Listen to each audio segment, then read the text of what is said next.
Manchester United 1, Liverpool 1, a tactical analysis. How Solskjaer's side ended Klopp's winning run. Before this video starts, make sure you subscribe to the channel and click the bell so you get notified every time we upload a video. Also check out some of our most recent uploads, including our video analysing 3 realistic central midfield options for Manchester United to sign in January, and our video analysing how Diego Simeone is tactically reinventing Atletico Madrid. Both videos will be linked in the eye above and in the description below. Going into the game, Solskjaer changed his system from a 4-2-3-1 to a 5-3-2 system, as I suggested in my tactical preview of the game. De Gea was in goal, and the back three was Lindelof, Maguire and Rojo. Wan-Bissaka and Young were the wing backs, with a double pivot of McTominay and Fred, whilst Pereira sat in front of them, in behind the 2 wide forwards, Marcus Rashford and Daniel James.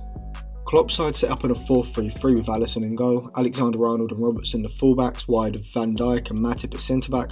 Fabinho was the deepest central midfielder with Henderson and Wijnaldum in front, whilst Mane started on the right, Origi on the left and Firmino through the middle. From the start of the game, United looked to press Liverpool aggressively from their build-up in a 3-4-1-2 system, which aimed to man-to-man press Liverpool's deep block. Rashford and James would pressurise the centre-backs, whilst Pereira pushed up onto Fabinho, creating a 3 versus 3 in Liverpool's defensive third. When the ball was moved out wide to the fullbacks, Wan-Bissaka and Ashley Young would instantly push forward to apply the pressure, whilst Fred and McTominay stuck tightly to Henderson and Wijnaldum. This was effective in stopping Liverpool being able to play through their midfield and getting the ball into Firmino's feet between the lines, and resulted in long balls up the pitch from which United could win the ball back. The back 5 system enabled United to use a man-to-man press, as it created a 3 versus 3 in midfield and gave the wing-backs licence to join the press when the ball went out wide to the full-backs due to the defensive security behind them with 3 central defenders. Solskjaer's side dominated the ball, particularly in the first 15 minutes of the game. Unlike in their previous games, United were able to advance the ball into the final third, and this was largely coming from the right wing-back Wan-Bissaka. Due to Liverpool's narrow 4-3-3 shape, there was massive space on the flanks for Pereira or McTominay to move the ball out wide, for Wan-Bissaka to drive the play forward, which wouldn't have happened in the 4-2-3-1 because of the fullbacks starting in deeper positions. Midway through the half, Liverpool did assert a grip on the play by pushing their wide players forward and thereby forcing United's back 5 into a flat back 5, which created some half spaces either side of the midfield 3, which is where Liverpool began to have some joy, with Henderson and Wijnaldum pulling into this space and Mane and Firmino making runs in behind the back line. Lindelof did struggle to deal with Mane's runs in behind, showing a lack of positional awareness, and he was fortunate that this didn't lead to a Liverpool goal in the first half.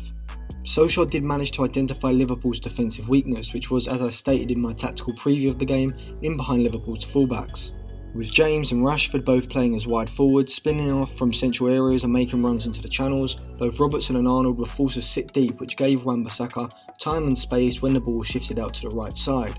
Their sharp runs in behind dragged the Liverpool centre-backs away from their central positions, which allowed Andreas Pereira to make runs beyond the midfield into these dangerous areas, where on a few occasions he received the ball in and around the box.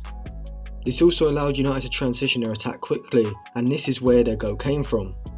The ball was won back in the midfield and a quick ball was played down the channel for James to run onto, and his sublime whip cross and Rashford's excellent double movement was what created the opportunity for the Englishman to put Manchester United 1-0 up. In the second half, Klopp changed his shape from a conventional 4-3-3 to a 4-2-3-1 with the idea of breaking up United's man-to-man pressing system in order to enable Liverpool to transition the ball into the final third more often. Solskjaer countered this change by moving from a 5-2-1-2 to a 5-3-2 out of possession, with Pereira coming over to the right side of central midfield. United did still look to man-to-man press Liverpool in their defensive third by pushing Pereira and Fred onto Liverpool's double pivot of Fabinho and Wijnaldum. Klopp should have told Mane and Henderson to stretch the pitch constantly, meaning that Wan-Bissaka and Young wouldn't have been able to push up the pitch to pressurise Arnold and Robertson, which would have given both more space either side of the midfield. Liverpool also didn't use the overlap down the flanks enough, with United's wing-backs tight on Mane and Henderson. A sharp movement infield would have pulled them out of position, and potentially, with some quick interplay, could have allowed Robertson and Arnold to get in behind the Manchester United back line. Whilst United did keep a compact 5-3-2 shape, not allowing space to develop between the lines, they seemed to become so exhausted that they weren't able to keep possession. Rashford was excellent throughout the game, providing an outlet, both running in behind as well as being able to receive the ball to feet. Though for long periods of the second half, United seemed over ambitious with every forward pass and just enabled Liverpool to sustain the pressure. Eventually this pressure took its toll as United dropped deeper and deeper, and this allowed Robertson to get into a crossing position on the edge of the box, and it was this low cross that picked out Lallana for the equaliser. United seemed dead on their feet in the middle of the park and were probably happy that the game ended when it did, as Liverpool were beginning to create real chances of substance from around the box. So overall, what can we take from this game? Well, I think Solskjaer will be happy with the performance in isolation, though with just 10 points from 9 games, it doesn't really lift any of the pressure like a win would have. United certainly favour playing a quick transition game and using the pace of Rashford and James in wide areas.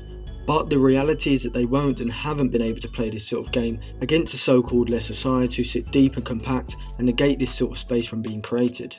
Klopp will certainly be happy with a point with his record at Old Trafford, though I do think that this game once again shows that while Henderson and Wijnaldum are excellent box-to-box midfielders, runners, carrileros, whatever you refer to their role as, they aren't creators who can either transition the ball forward into the attacking third regularly or create a chance from deep lying positions, and this could give Naby Keita an opportunity to come into the side. So overall, Solskjaer did get his tactics right in this game, both offensively in terms of exploiting Liverpool's weakness and defensively when it came to shutting out the half spaces where Mane and Fabinho love to operate in, which nullified Liverpool's entire attack, and this did stem from his system change to a 5-3-2, which is the exact system I suggested in my tactical preview video.